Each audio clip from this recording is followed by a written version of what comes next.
Hi అండి. Welcome to the home made food. ఈరోజు మన రెసిపీ వచ్చేసరికల్లా చిక్కుడుగాయ టమాటా కర్రీ అనేది ఎలా చేసుకోవాలనేది చూద్దాము. హోటల్ స్టైల్‌లోని ఎలా చేసుకోవాలో చూసేద్దాం. ఇప్పుడు కర్రీ అనేది ఎలా చేసుకోవాలంటే ఒక ప్యాన్ పెట్టుకొని దానిలో కొంచెం 2 టేబుల్ స్పూన్ల ఆయిల్ వేసి తర్వాత దీనిలోని పోపు దినుసులు, తర్వాత 2 పచ్చిమిర్చి అడ్డంగా కట్ చేసి, ఒక ఉల్లిపాయ అనేది ఇట్లా కట్ చేసి ముక్కలుగా కట్ చేసి తీసుకొని లో ఫ్లేమ్‌లో గానీ, మీడియం ఫ్లేమ్‌లో గానీ పెట్టుకొని చక్కగా ఫ్రై చేసుకోవాలి. బ్రౌన్ కలర్ వచ్చేంత వరకు కూడా మగ్గించుకోవాలి. చక్కగా వేగిపోయినాయి కదా! ఇప్పుడు ఈ వీటిలలోకి మనం చిక్కుడుగాయ అనేది చక్కగా కడిగిన తర్వాత ఇట్లా ముక్కలుగా కట్ చేసి పెట్టుకోవాలి. కొంచెం పెద్దగా గానీ, చిన్నగా గానీ కట్ చేయాలి. నేను కొంచెం పెద్దగానే కట్ చేశాను. ఒక చిక్కుడుగాయని 2 ముక్కలుగా కట్ చేసి తీసుకున్నాను. కొంచెం బారుగా తీసుకున్నాను. కావాలంటే చిన్నగా కూడా కట్ చేసుకోవచ్చు. ఇలా కట్ చేసుకున్న తర్వాత మనం వాటర్లో వేయకూడదండి. కట్ చేసుకోక ముందే చిక్కుడుగాయని కడిగేసి శుభ్రంగా ఇట్లా ముక్కలుగా కట్ చేసుకోవాలి. తర్వాత దీనిలో కొంచెం సాల్ట్ వేసి చక్కగా బ్రౌన్ కలర్ వచ్చేంత వరకు కూడా, అంటే చిక్కుడుగాయలు అనేవి పచ్చివాసన పోయేంత వరకు కూడా మగ్గించుకోవాలి. చూడండి చక్కగా మగ్గిపోతున్నాయి కదా! ఇలా మధ్య మధ్యలో మూత పెట్టుకొని తీస్తూ కలుపుతూ చక్కగా మగ్గించుకోవాలి. కొంచెం మీడియం ఫ్లేమ్‌లో పెట్టుకుంటే త్వరగా అయిపోతూ ఉంటుంది. లో ఫ్లేమ్‌లో కాకుండా మీడియం ఫ్లేమ్‌లోనే స్టవ్‌ని పెట్టుకొని చక్కగా మగ్గించుకోవాలి. ఇలా కొంచెం మగ్గిపోయినాయి కదా! సాల్ట్ అనేది వేయడం వల్ల కర్రీ అనేది తొందరగా మగ్గిపోతుంది కాబట్టి సాల్ట్ తీసుకున్నాం కాబట్టి కొంచెం మగ్గిపోయినాయి కదా! ఇప్పుడు దీనిలోకి కొంచెం చిటికెడంత పసుపు అనేది తీసుకోవాలి. తగినంత పసుపు తీసుకొని వేసుకోవాలి. పసుపు మీరు ఎక్కువ వాడుకుంటే ఎక్కువ తీసుకోవచ్చండి. నేను తక్కువ వాడుతున్నాను కాబట్టి చిటికెడే తీసుకుంటున్నాను. ఒక చిన్న స్పూనుడు పసుపు అనేది తీసుకొని మొత్తం కలిపేసుకోవాలి.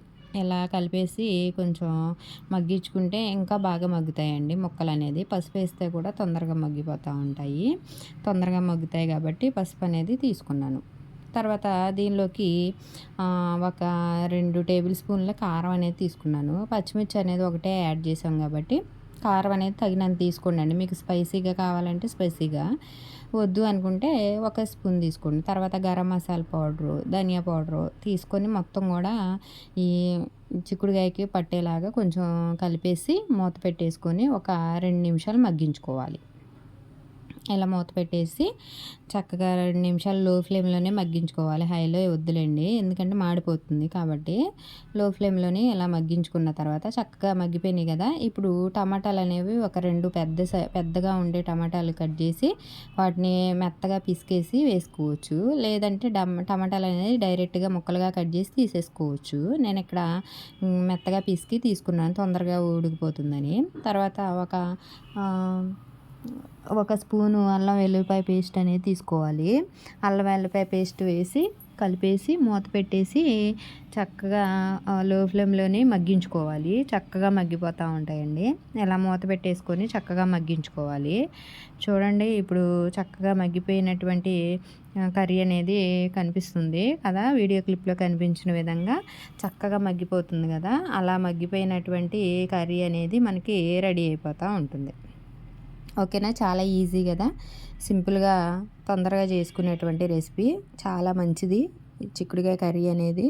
కాబట్టి ఫ్రైలు అనేది ఎక్కువగా తీసుకోకూడదు కాబట్టి ఆయిల్ అనేది ఎక్కువగా ఉంటుంది కాబట్టి ఇలా చిక్కుడుగాయ టమాటా కలిపి చక్కగా పులుసులాగా చేసుకుంటే హోటల్ స్టైల్లో సూపర్గా ఉంటుందండి. దీనిలోని ఉప్పు కారం అనేది సరిపోయిందా లేదా అనేది లాస్ట్లో టేస్ట్ చూసుకొని, కారం అనేది సరిపోతుంది కానీ ఉప్పు అనేది సరిపోయిందా లేదా చూసుకొని దానిలోని సాల్ట్ అనేది చాలకపోతే సాల్టే యాడ్ చేసుకోవచ్చు. సాల్ట్ అనేది సరిపోతే ఏం లేదండి. దీనిలోనే నేను ఇప్పుడు టేస్ట్ చూస్తున్నాను ఉప్పు సరిపోయిందా లేదా అనేది. టేస్ట్ చూసి దీనిలోని సాల్ట్ అనేది కొంచెం తగ్గినట్టుగా ఉంటే సాల్ట్ అనేది నేను యాడ్ చేశాను. యాడ్ చేసుకొని ఒకసారి కలిపేసుకుంటే కర్రీ అనేది రెడీ అయిపోతూ ఉంటుంది. ఈ కర్రీ చాలా బాగుంది కదా! మీరు కూడా ఒకసారి ట్రై చేసి చూడండి. సింపుల్ రెసిపీ అండి. హోటల్ స్టైల్లోనే చాలా చక్కగా ఉంటుంది. టమాటా చిక్కుడుగాయ కర్రీ అనేది మీరు కూడా ఒకసారి ట్రై చేసి చూడండి. ఓకేనా? నా ఛానల్ కనుక మీకు నచ్చినట్లయితే ప్లీజ్ లైక్ చేయండి, షేర్ చేయండి, సబ్స్క్రైబ్ చేయండి.